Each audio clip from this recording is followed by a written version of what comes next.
you need to feel, see, and touch. Yes. Right? To truly understand. And when we're talking tools that are life safety, there's nothing greater.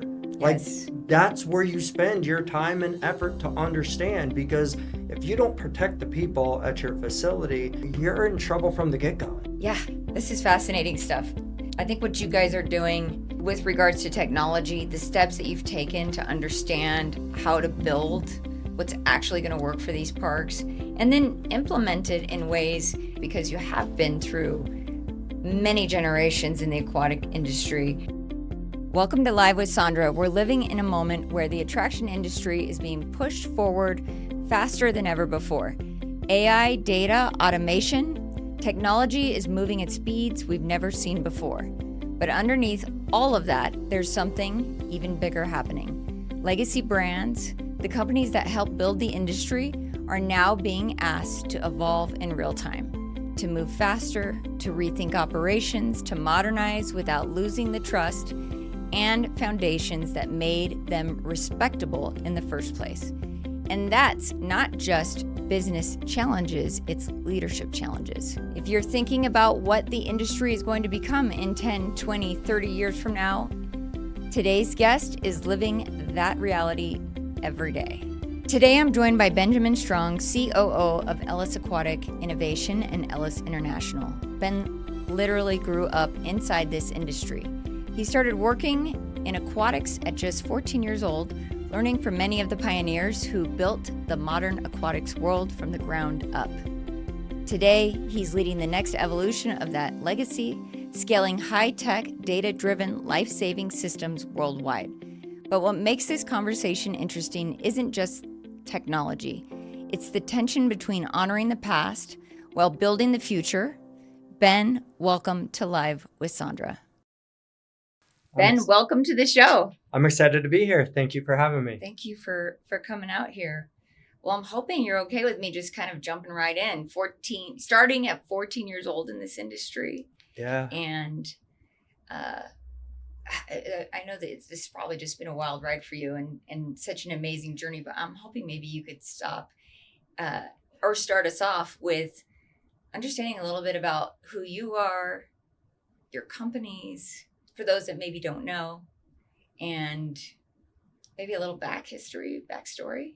Yeah, absolutely. So my name is Benjamin Strong. I grew up in the middle of the cornfield area of Indiana, Anderson, Indiana, and I've always had a huge passion for aquatics my entire life. I was the local pool rat, doing everything that he could to get into the pools when they opened up for the summertime. And that eventually grew into a passion of entering in when I was 14 as a junior lifeguard. Wow. My first opportunity. I was so excited, so nervous. But then that developed into a lifelong lifeguarding career. So I've been a lifeguard since my first time was 15 when I officially passed the first course, was a junior guard at 14, and coached swim clubs, swam on the swim team, a very typical, run of the mill career as it relates to lifeguarding. I left lifeguarding for only a few short years while I went to school up at Purdue University, and then quickly after, in 2005, moved down to Tampa, Florida, where I worked down there at the FWC for a little while. And then in 2006, I got connected with Ellis, Jeff Ellis and Associates, and really started what ended up being a lifelong career. It was absolutely an amazing opportunity. I started as a lifeguard, and over the course of 20 years, fulfilled almost every single role in the company, from lifeguard to supervisor to managers, aquatic director, instructor trainers, you name it. So it's been a wild ride over the last 20 years, and I'm so thankful to have had such amazing mentors all along the way. The aquatic and entertainment industry is is fun. It's exciting, right? It has a way of sucking you in and keeping you in a part of it. Yeah. And I've made some of my best friends in the industry, and they've become family to me. So it's been all encompassing, and I feel very grateful to be one of those people that have found what they truly love and create a lifelong career and a passion for it. I love that. And I love that you share a similar sentiment to a lot of people who come on this show that have been in this industry for most of their lives, including myself. I haven't done anything else my entire adult life. But the interesting thing to me is how we all start in these ways as lifeguard. Yeah. In my case, I was a game room tech and Yeah. an operator, a general manager of a family entertainment center. And I never really saw where I was going in the industry. And I'm curious if that was something you saw for yourself. Oh, I don't think I had any idea where I would end up at the end of the day. I just always felt that there was always an opportunity for growth. There was always a chance to do something new. It was or has been an industry, I think, that you can create those opportunities in it as well, right? I mean, most of the time, the opportunity is out there. You just need to be willing to work hard enough to seize it and to go after it and being proactive with it to get there. Yeah, I agree. In fact, I just made a post yesterday about, this industry really relies on people bringing value to it and being somebody that's going to do what they say they're going to do, because this is an industry where trust is really important. Oh, it's huge amongst our peers, but then also with the guests, right? Yeah. Which kind of brings me to one of the questions that I have with regards to the business that you're in, and having learned from industry pioneers, people who have shaped the aquatic industry. You've had that experience and had that time with them. And I'm curious if, having learned from those people, if that is something that maybe is a safety net for you with the decisions in your company, or the decisions that you have to make with regards to the business and where you are, or if it's maybe a heavy load to carry when having to make some tough decisions for the business, because you are COO of this company.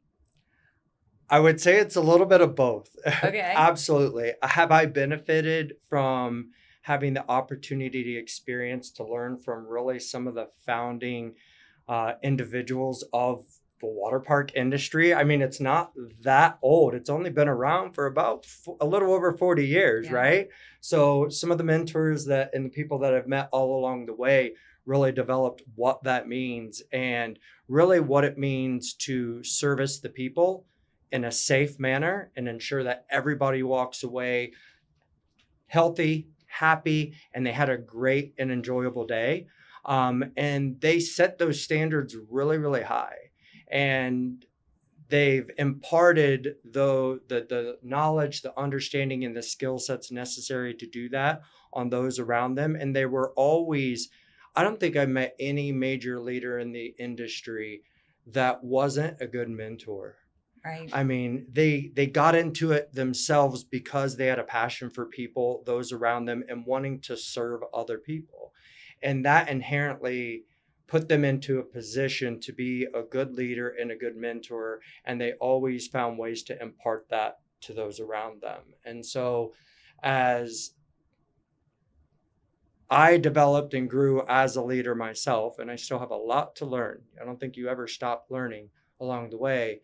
That pressure is there, right? And that service of excellence, and that high standards of expectations, and that expectation of zero drownings in the aquatic community of, hey, everybody has to leave safe, happy, and healthy at all times. And that is your job no matter what.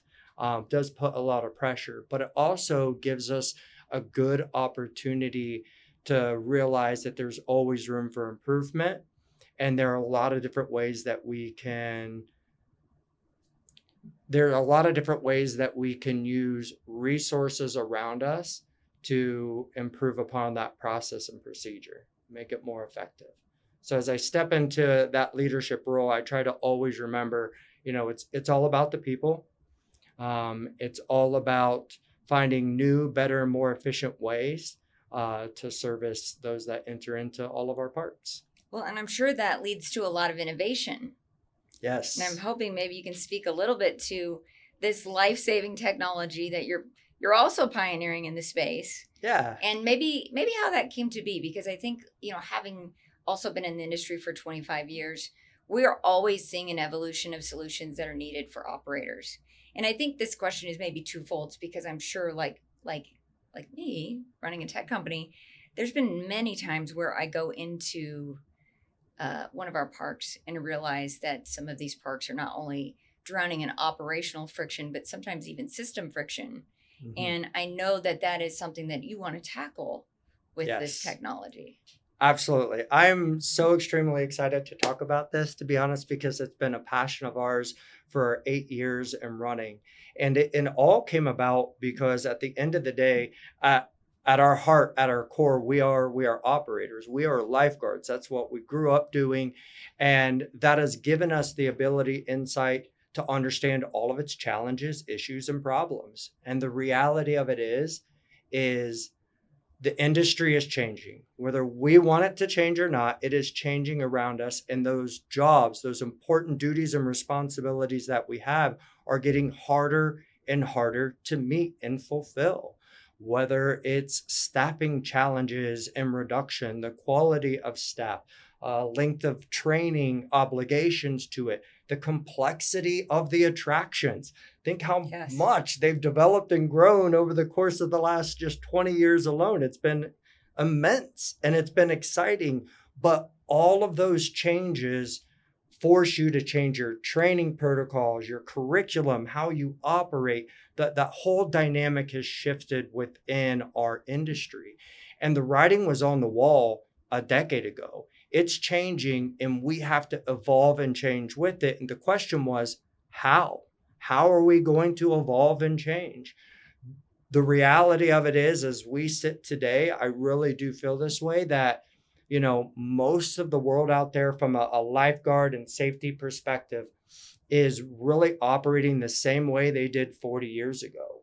And there's very little use of technology in the safety arena, which is kind of crazy, because if you look at every other industry out there, they're adopting these high-end technologies to improve efficiencies across the board. And I really felt that we were being left out in the dark. And there are numerous reasons why I think that was happening, but the reality of it was. And so I think when we went to try to figure out what was the root cause of this, we started to understand that there were little ways that we can incorporate existing technologies in other areas or sectors into ours to start to help offset some of those challenges and those issues. And that's ultimately where and why we started what is called the EVE system. It's called the Ellis Aquatic Vigilant system.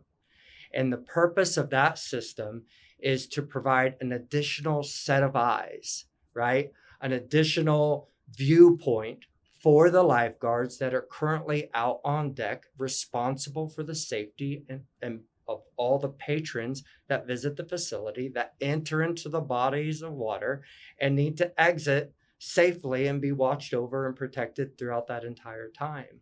And the whole aspect of the EVE system is to be that additional set of eyes, to assist the lifeguards to improve recognition, response aspect of it, and to be able to handle those situations efficiently and effectively. Wow. That's pretty incredible. Yeah. That's pretty incredible. And, I know that oftentimes we hear that, well, is it going to replace all the jobs, right? Like, that's a question I get all the time. It's going to replace all the jobs. Yeah. But at the same time, what I'm hearing from you is it's enhancing what they're already doing. Absolutely. It's bringing more value to the lifeguarding that's happening in these parks. Yeah. In terms of safety and also just protection of the guests, right? Yeah, that's one of the biggest questions that we get faced with all the time. Well, it's replacing guards, it's replacing guards.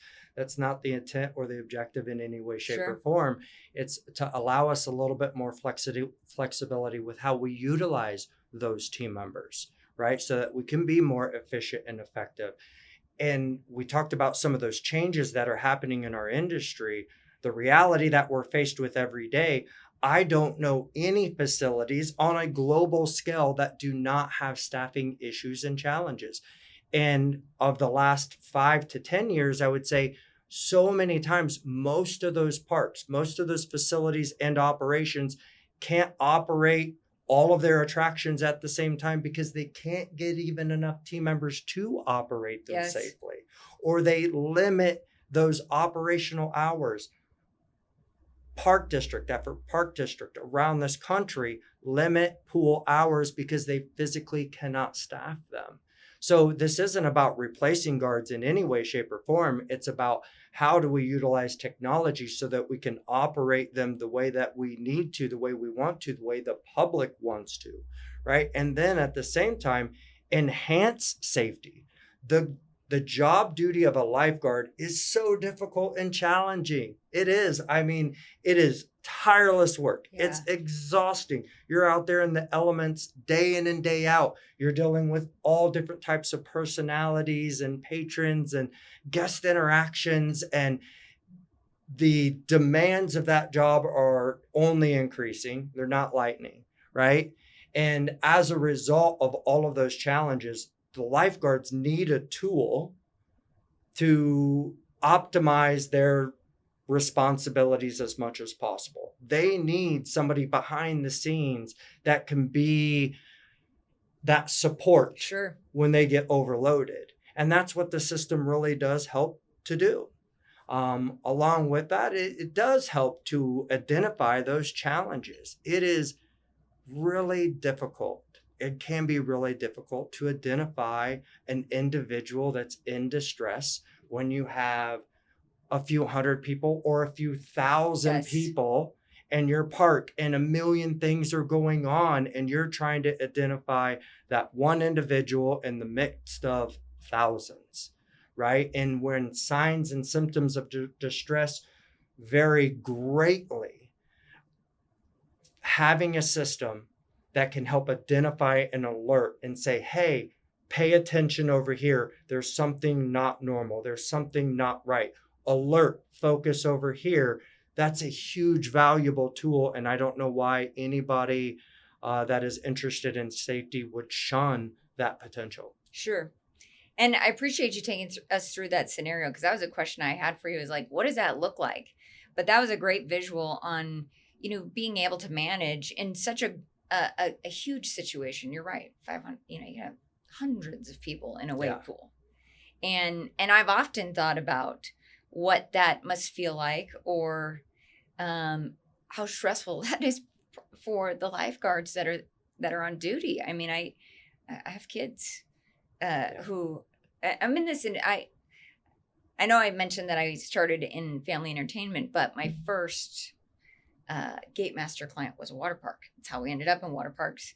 And having visited them, and then taking my own family, my own kids, and being very aware of situations for my young children that were in these pools, and putting so much trust in these businesses and the lifeguards.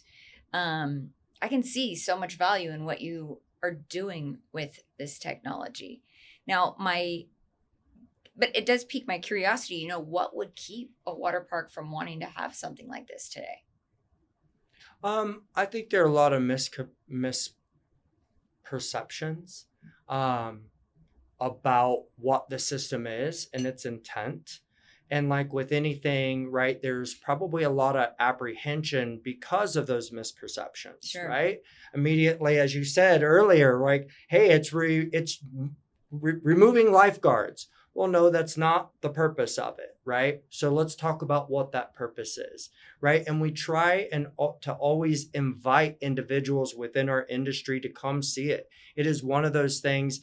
A picture is worth 1,000 words, right? When you come in and see how the system is completely designed, which is all human-centered. human in the loop, and I'll change out human to lifeguard in the loop, lifeguard centered completely. The system does not work without the lifeguard being regularly Sure. involved.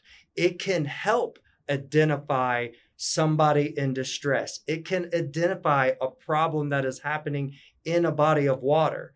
That's a fantastic tool to use, but it still relies upon the response of an individual, of a lifeguard, to go physically retrieve that individual and provide proper care and follow-up.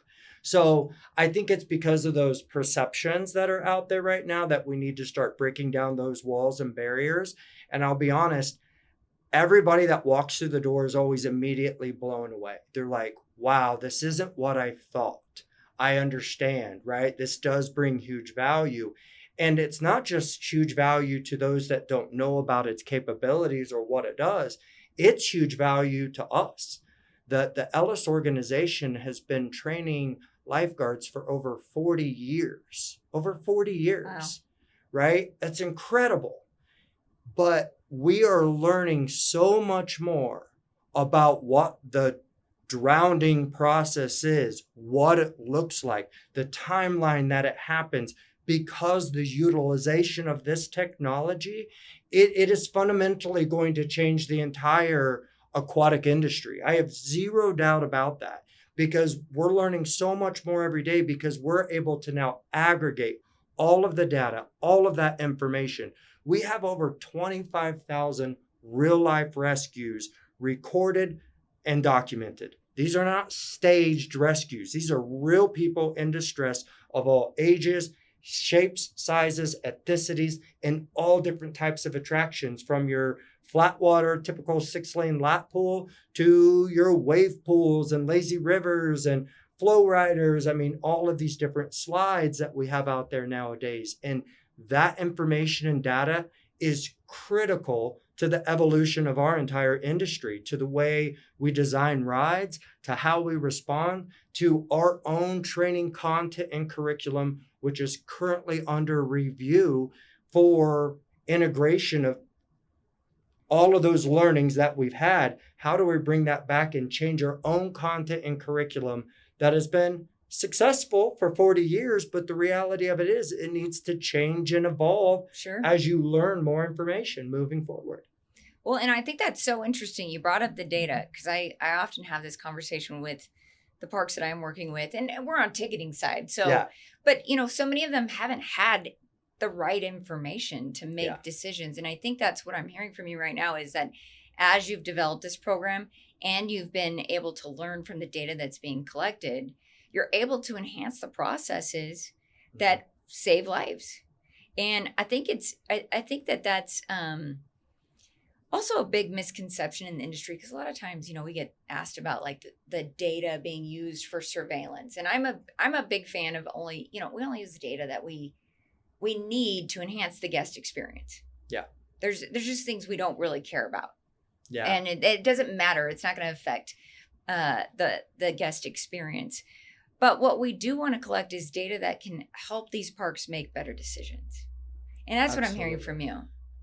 Absolutely, 1,000%. I really think our industry has put up walls and barriers in the past because everybody was concerned about data rights, right? Was concerned about the monitoring of individuals.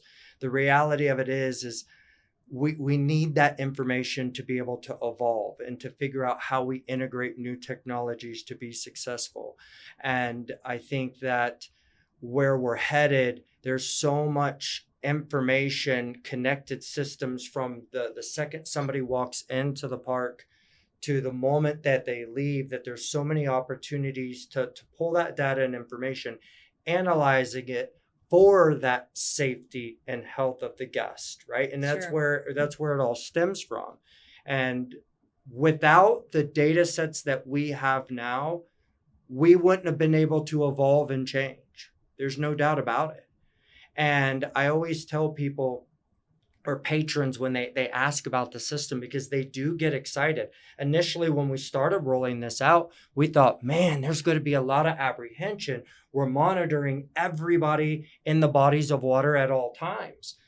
And then once we started doing it, we brought in groups of people. Hey, how do you feel about this? And there was no apprehension. There was pure and utter excitement. Yeah. And I was a little shocked at first. I was like, oh, I thought we were going to get a lot more pushback. But the reality of it was, and they're like, listen, you are there to protect our children. And when we're doing a job that you don't get a second chance, if somebody fails at what we do, that's a fatality. Right. There's no going back. You don't fix it. You don't repair it. That is a loss for the parent, the child, the individual, the park, and the entire community. This is a serious thing. Yes. So why would we not want to use that data and information to reduce that risk and put as many different layers of protection in there as possible? Because the reality of it is there are still hundreds, if not thousands of drownings that happen around this country every single year at pools where people are responsible to watch those bodies of water. And when we know all it literally takes is a few seconds of a parent not paying attention to their child, right? Where they run off. It takes a few seconds to go from conscious to unconscious. That's a serious task at hand, right? Yeah. Or there's those medical events that happen. A normal, healthy individual walks in for a lap swim, or they think they're healthy, and next thing they know, they suffer a seizure or a stroke or a heart attack. And they slip beneath that water, and within a few seconds, now you have a major serious event. If you can take the learnings from all of those previous incidents that happen and create a tool or a piece of technology to prevent that, you have a moral obligation to do that. Agreed. That's amazing. I love that. And, I love this because I think I know you've been a champion for kind of breaking down these barriers where people have wanted to hide or hoard the information of things that have happened in the industry that we're not necessarily proud of because they were issues that, where safety was compromised or mistakes that happened or, like you said, fatalities that have happened. But what I like about what you're saying is that we're going to take this information, we're going to learn from it, use it to make the industry better, safer, more reliable, create more trust in all of our communities, and help our lifeguards out, right? Because how many of them are stuck with parents who assume the lifeguard's watching them? Yeah. Because that's happening too. Yeah.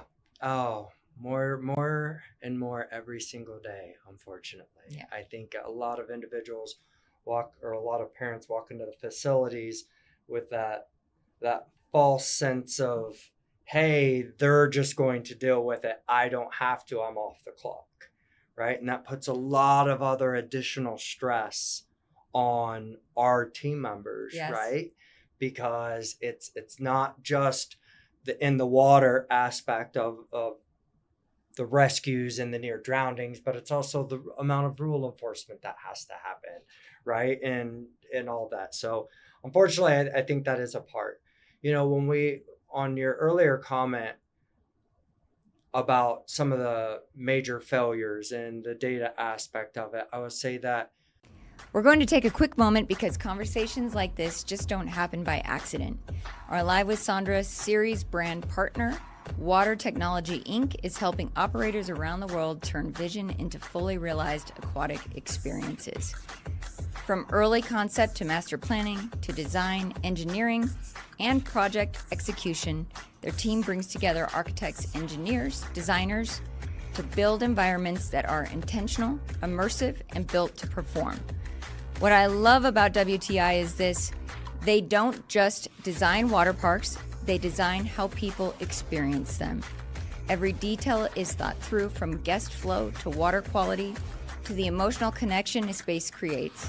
Because great experiences don't happen by accident, they're engineered. So whether you're building something new or reimagined, this is the level of thinking that separates good from unforgettable. You can learn more about WTI at WTIworld.com. All right, let's get back into it. I always tell people, I personally, I learn more from my failures than I do my successes. We never want those failures to happen. As human beings, I mean, nobody wants to fail. Sure. But when they do, it's always important for us to go back and methodically go through why did that happen in order to learn from it and prevent it moving forward in the future. And historically in the past, people wanted to take that failure and box it up and package it and hide it away. And the reality of it is, it really should come to light. It should come to light so that those problems can be fixed and repaired and prevented into the future. And the system does do that. Yeah. It does do that. And I will give you an example. This is one that you're like, oh, why would you say this? But it was. We put a system into one of our facilities that we've been operating for a very long time. And we went to go live with it, and we flipped the system on one of the days of training, just a couple first days. And one of the first things that we see is a lifeguard sleeping on the top of the family raft slide, passed out, just Zing away, right? Yeah. And it's like, these are the things that by having a system like this, it brings to light the deficiencies that happen, whether they be with an individual team member, whether they be with the training component, whether they be with how we've designed the operator protocols or parameters, whatever it might be. And we always welcome that, because that's how we learn, that's how we evolve. Yeah. And, as somebody in tech, and also when I started in this industry, we were moving people from like Casio cash registers to computer systems that were managing cash control. And the first thing always that happened in the beginning was you'd find the people who were skimming off the top, right? They were taking the cash. Yeah. Because they didn't understand that the system was watching. Yeah. Not just watching them, but watching every keystroke. Yeah. And I think that's what I hear from you, is that you're uncovering things that are happening probably in these parks that they're just not aware of. And maybe they're inefficiencies in their team, or maybe they're training. I mean, I don't know how you train somebody not to fall asleep on the job, but that's a good thing to discover, though, that's happening. Yeah. We have ways within the system for self-accountability. And I always think that's really, really important. Yeah. Right. So we'll even take some of these metrics and some of these video feeds and some of these alerts, and we pipe it right back to our own lifeguards, right? And we say, hey, you're not being as vigilant as you should be, so step it up, right? Re-energize yourself. Or hey, communicate effectively so we can swap out other team members so that we can still meet that standard or expectation. And then we provide reward programs and motivational tools around that, right? We're working on some new ways, but I'm a huge advocate that if you can even gamify certain aspects of it, it creates a huge motivational tool, especially for the age group we're talking about. Right? Most of our lifeguards are between the ages of 16 to 25 across the entire industry. You have outliers and leaders and everything, but this is that group that is very motivated by those type of items. And we've seen some huge success without self-accountability of it. And now that we can actually articulate how well we are doing at the job, and we can score some of those items, now it's in front of their own face and saying, oh, wow, we did great. Like, we really stepped it up. When we can get to the point where we're at now, where we can actually articulate how long it takes to identify a guest, how long it takes for the guard to, once they identify it, to react, and then how long it takes to them to get to that guest. I mean, those are all metrics in the old days. There's no way we had we wouldn't have been able to identify that. On average, it takes us about 11 seconds of hesitation. That's meaning when I have a lifeguard here that is recognized, I have somebody in distress in my water, and we teach and articulate, if you don't know, go, right? You go in immediately. If you even hesitate, or if you even suspect somebody's in distress, right, you go. But what we're finding is our guards are sitting there and they're in this disbelief, like, that's not happening. They're okay. They're just playing. And they'll sit there for another 10 more seconds before they respond. Those are life critical moments. I believe it. I'll tell you, I had an experience recently on one of the IAPA events where we were at a park and somebody came running and they were choking, and one of the people in the company that we were with, or that was in the group that I was with, jumped right to it and helped the guy. But I'll be honest, even I hesitated. Yeah, like it took me a second to recognize what was happening. I mean, I'm not in the job of safety, so I would expect that. But my point in telling this story is that the coaching that this tool is giving people who maybe don't realize that they are hesitating. Hesitation, I think, is a normal human behavior. It's that disbelief. It's like, oh man, what do I do now? And the only way to get rid of that is through education and practice. The individual that jumped right in has probably practiced that scenario over and over and over and over, right? Yeah. But a new individual that's a brand new lifeguard coming on for their first day or their first season of operations, we constantly have to go through ongoing training, not just after the lifeguard, but ongoing in-service training to get them to understand that you don't hesitate. And here's what happens if you do. Yeah. And that's a huge component that this system brings to the table. We can now show the guards what happens if you do hesitate, right? We can show them what that looks like. Yeah. And that has been a game changer for us. Sure. We have a massive library of all of the different ways that people drown. And it isn't this help me, help me, help me, shouting for the lifeguard, sitting above the water. It doesn't look like that at all, right? But if you don't show somebody what you are looking for, it makes it really hard for them to identify and then go in and practice. Yeah, no, I think training is huge, and continuing to train is super important. I mean, even my team, we say we train every day, and we do. We have a program that we train on the stuff that we need to know for our scope of work in the industry. But I think it's super important that the parks do remember that training is such a huge part of being able to create these experiences, good, positive experiences for the guests that are coming into the park. And I love that you and Ellis have always been so focused on the training aspect of our industry. I'm curious, who doesn't want this? Is there anybody that's just, if they're having an issue right now that you would say, no, you need to be looking at this? Like, what is that thing? It's not necessarily that they don't want it, but that thing that makes them have that light bulb moment where we need this. I would say, unfortunately, I think a lot of people don't want to know all of the problems. Yeah. Right? It's a hard thing to overcome. Sure. And to get over, right? And I think it really is, people do have apprehension about what is the public's perception of this going to be. And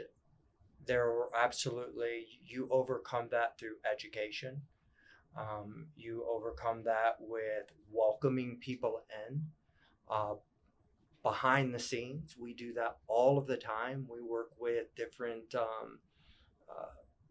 county health departments and different boards and associations, and we open everything. We open the books. We want them to see the process, the procedure, the training, the statistics, and we are happy to share those statistics globally with everybody, because it's through that education that we overcome those fears. Sure. And also, I think it's okay to realize that you need to get better.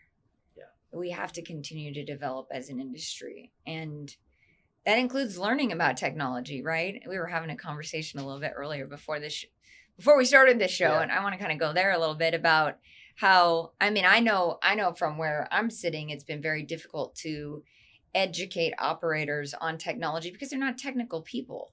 And Correct. that's not good or bad because they are, Yeah. you know, I like to always say like operators of businesses oftentimes are great at the thing that they do really well. Mhm. And sometimes we don't look at the things that we don't do well because, I mean, who wants to do that? I mean, it's like natural human behavior, I think, to not want to look at the things you're not good at. Yeah, no, Right? absolutely. Um, yeah, listen, I think our industry is, how do I say this? We have most everybody in our industry is people focused, right? Yeah. We're out there involved in the commotion. We're very hands-on in that group. And a lot of times when people think that once you integrate technology, it provides a barrier between you and the guest. If it's crafted and created and implemented in the right way, I think it's an additional tool to merge that together um, to actually use that as a tool to, how do I want to put this? I'm not phrasing this correctly, but I would say to invite them in and to kind of create a better partnership with the guests that enter into the facility. And it just takes a lot of time too, right? Yeah. Everybody has so much on their plate already. When they hear, hey, I'm going to implement a new technology, they think how much time and training that they're going to have to do, not just for them, but for the staff and the local facility, right? What else is that going to put onto their plate instead of seeing that as a solution that's going to probably optimize or clean up some of their own processes and Right. procedures, whether it be front gate admissions or operating reports or logs, daily operating reports or chemical maintenance, sales, marketing, Right. all of these technologies can make their life so much easier if they would embrace them.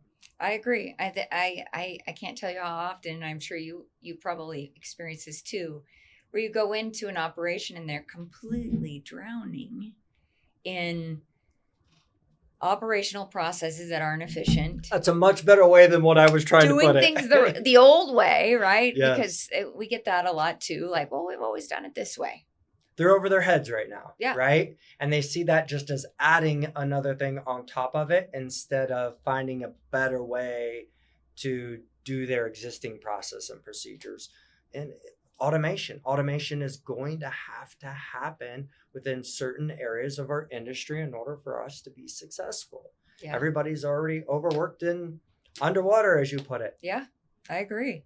Well, and I know, I think I saw something about a story when you originally started kind of creating this technology, working with outside teams that maybe didn't understand our industry, Mm-hmm. and talking about failing forward, because I'm sure that led to I mean, I've been there. Yeah. I mean, I've built so many things that didn't work. Yeah. In terms of technology in the parks, I built this thing called Park Tabs one time. Okay. And I loved it. It was like my favorite thing, but nobody wanted to use it. Yeah. It was like a park-wide tabbing system. It just never really took off. And now we use mobile ordering and other pieces of technology, cashless systems. Mm-hmm. But at the time I thought, oh, this is brilliant.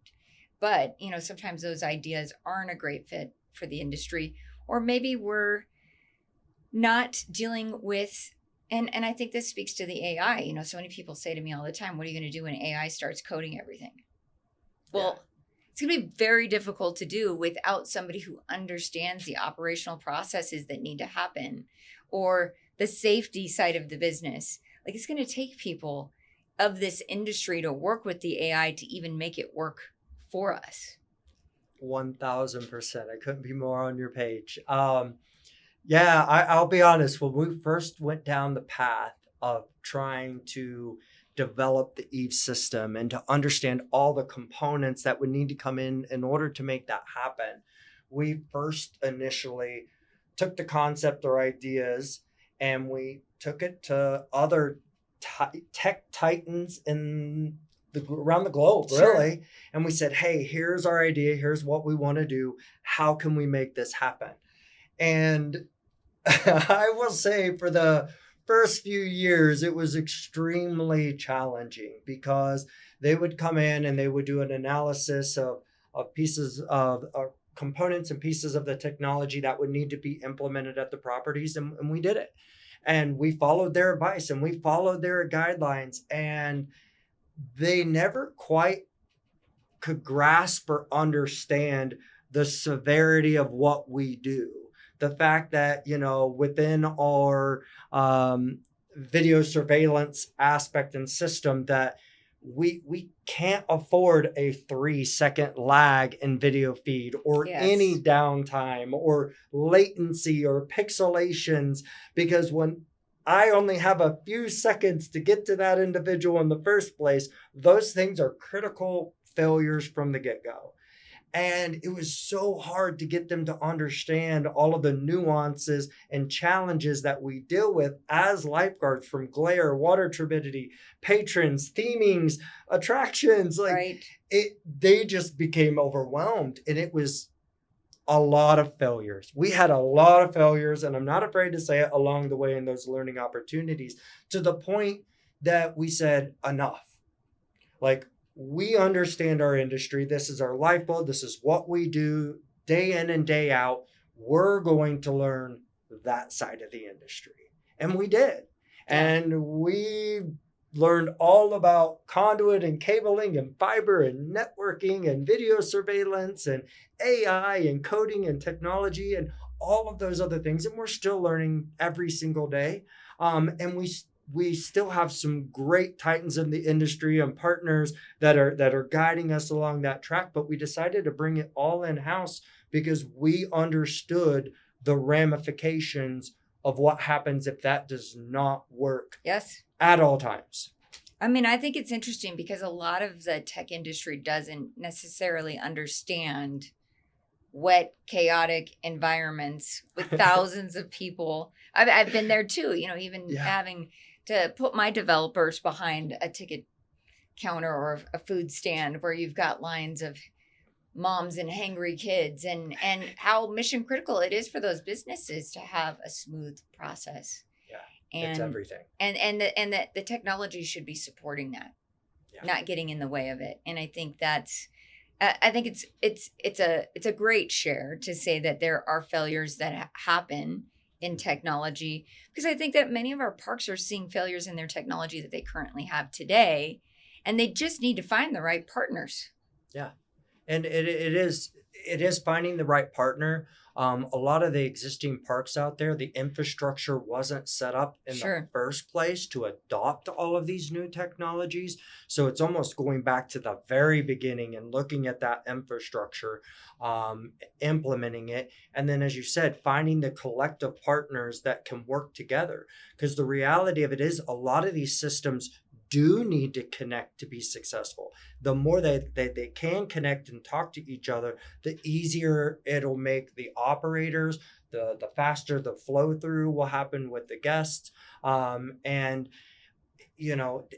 get to a really good point. And there are, just like within ticketing, within our industry, there are operators out there. There are people that are claiming that they can do true drowning detection.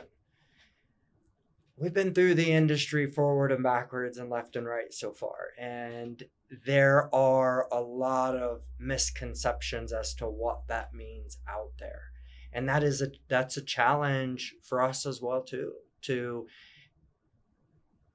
get them to understand what that really means, and how limited some of those other systems really are out there.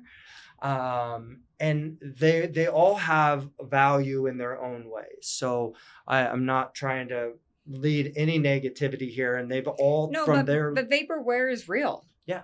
I mean, I've been in technology for 25 years. Yeah. That's a real thing. It is. And the people who end up with having to carry the bag when the mistakes happen are these parks. Very true. Very true. It's a hard lesson to learn. Yeah. And so I always try to encourage individuals when they're going out and looking for systems for their parks, no matter what they are, to do their due diligence. Yeah. And any entity that doesn't invite you over to see a system within an active park and allow you feedback from the park directly without their involvement, I would question. Yeah. I would question, because I know when anybody is ever interested in the Eve system, don't talk to me. You talk to me. I'll talk to you anytime you want to. I want you to go to this facility, any of our facilities, to be honest, and our clients will open their doors, invite you in. You need to go see it directly yourself and hear from them first. Yeah. Right? It needs to be that open book policy. Yeah. And not everybody's like that, unfortunately. Not everybody's like that. You know what? I've been in the RFP process or even just the bidding process so many times where I'm told that somebody does something and I'm like, well, have you actually seen it? Yeah. Yeah. And you find out they never saw it and it never existed. I heard from somebody else. Yeah. Or I saw, a clip. Well, yeah, you need to feel, see, and touch. Yes. Right? To truly understand. And when we're talking tools that are life safety, there's nothing greater. Like, Yes. That's where you spend your time and effort to understand, because if you don't protect the people at your facility, you're in trouble from the get-go. Yeah. I mean, it's literally life and death, right? So, It is. Yeah, this is fascinating stuff. I think what you guys are doing with regards to technology, the steps that you've taken to understand how to build what's actually going to work for these parks and then implement it in ways. I mean, you're great candidates for implementing this stuff because you have been through many generations in the aquatic industry, and then also a legacy company that's proven and proven success. It's been around for a long time, and I really appreciate what you guys have done for the industry and what you advocate for and how you help all of us do what we do. Well, we're extremely passionate about what we do, and it's not just because of us. We have phenomenal partners. I mean, we are so blessed by those partnerships and all of the team members that give countless hours of dedication to what we do and to be in service to the public and the patrons and the lives that our lifeguards, the lives that they change and protect. I mean, Sure. It's just, it becomes overwhelming. And at the end of the day, it's why I do what I do. Yeah.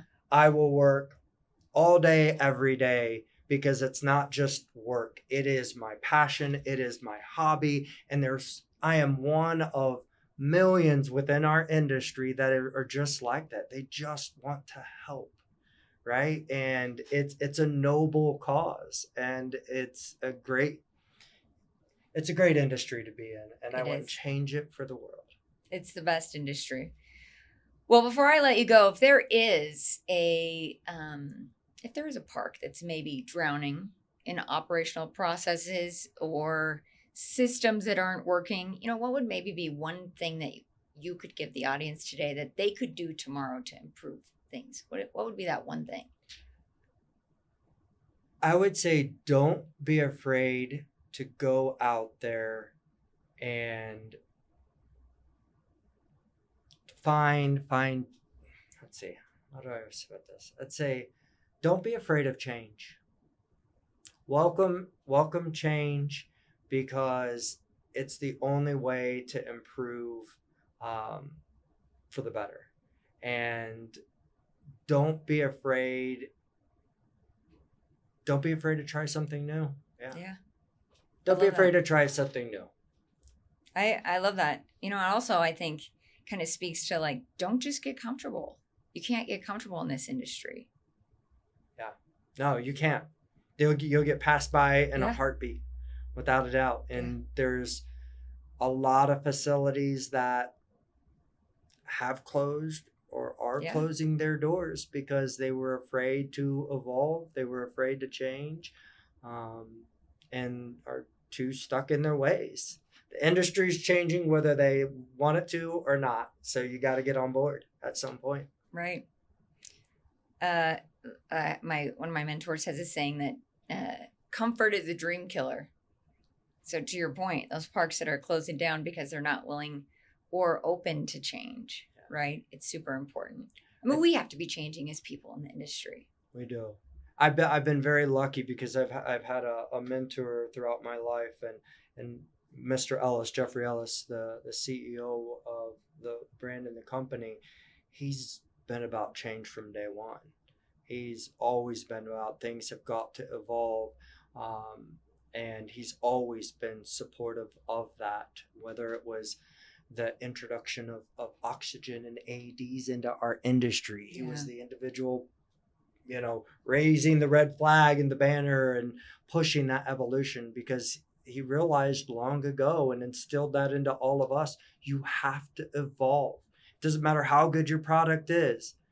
It's got to continually improve or you will get passed by.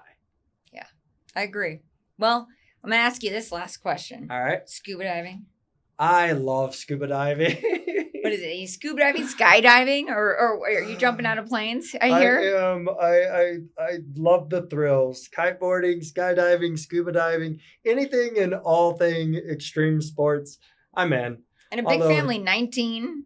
Yeah. Nieces and nephews. Yeah, we're racking them up. So I have 18. A new one just actually announced last week. So we have 19 on the way. So I'm a big family guy. Luckily, most of those have been lifeguards. So I've been able to staff many pools just from my own family over the years. I love that. And moving a legacy brand forward. Yeah. It's big, big shoes that I'll never be able to fill. But luckily, we've created a culture and a team on a global scale that is willing to take up that banner and that challenge. And we are excited to do it because it's more than work for us. It's all of it's our lives, it's our passions, it's who we are. So yeah.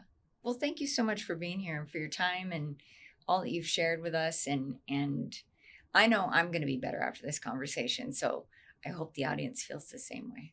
Well, I appreciate you very much, and thank you for having me. And hopefully we can do this again sometime. Yeah, I hope so too. All right.